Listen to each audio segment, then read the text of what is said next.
이렇게 두 후보는 서로 내가 이기고 있다 혹은 내가 이겼다고 주장하고 있지만 지금 핵심 경합주에서는 접전이 이어지고 있습니다. 지금까지의 개표 상황과 앞으로 남은 변수를 박현주 기자가 짚어드리겠습니다. 네, 지금 보시는 게 지금까지 트럼프 대통령과 바이든 후보가 확보한 선거인단 수입니다. 선거인단 538명 중에 과반인 270명을 차지하면 승자가 되는 건데요. 두 후보 모두 과반인 270명까지는 각각 57명, 46명이 부족한 상황입니다. 현재로선 바이든 후보가 11명 차이로 앞서 나가고 있습니다. 하지만 개표가 진행 중이기 때문에 얼마든지 이런 상황은 뒤집힐 수 있습니다. 미 대선에선 승자를 쉽게 가늠할 수 없는 경합주 투표 결과가 굉장히 중요합니다. 현재 승자를 가려지지 않는 경합주 중에서 두 후보가 격전을 벌이고 있는 곳을 바로 이렇게 5곳을 한번 꼽아봤습니다. 먼저 북부 공업지대 러스트벨트 3곳은 아직까지 모두 결과가 나오지가 않았습니다. 이 중 가장 많은 선거인단인 20명이 걸려있는 펜실베이니아부터 보겠습니다. 최종 승부처이자 진정한 경합주라고 불릴 만큼 두 후보 모두에게 아주 절실한 곳인데요.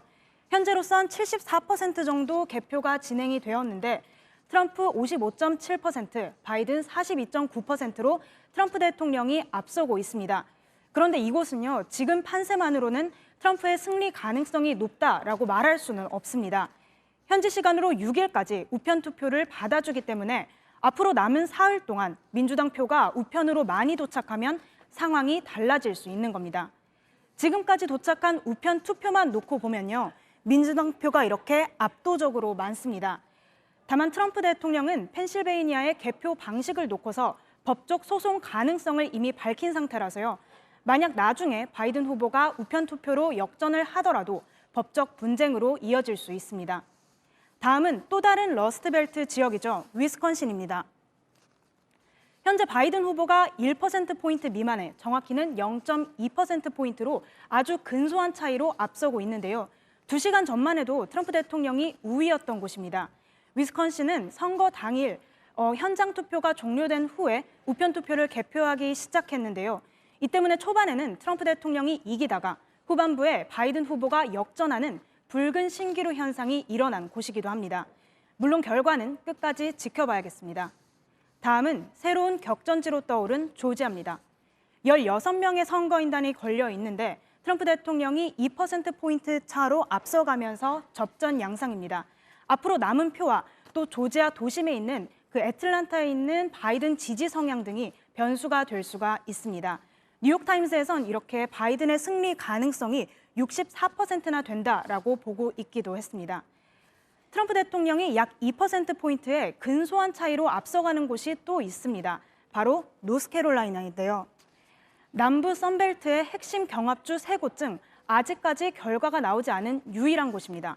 앞서 선벨트 지역 중 플로리다는 트럼프 대통령이, 애리조나는 바이든 후보가 각각 가져갔죠. 하지만 노스캐롤라이나도 오는 12일까지 오는 우편 투표를 받아주기 때문에 어느 한 후보가 이 전까지 확실하게 승기를 잡지 않으면 막판의 결과가 출렁일 수도 있습니다.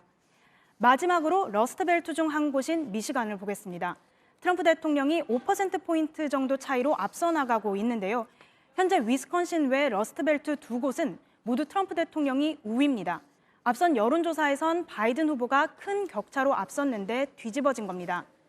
다만 방금 살펴본 이 5곳의 남은 격전지 중에서 바이든 후보가 위스콘신에 이어 한 곳이라도 더 역전을 하면 다른 변수가 없는 한 승리를 할 수 있을 것으로 보이고요.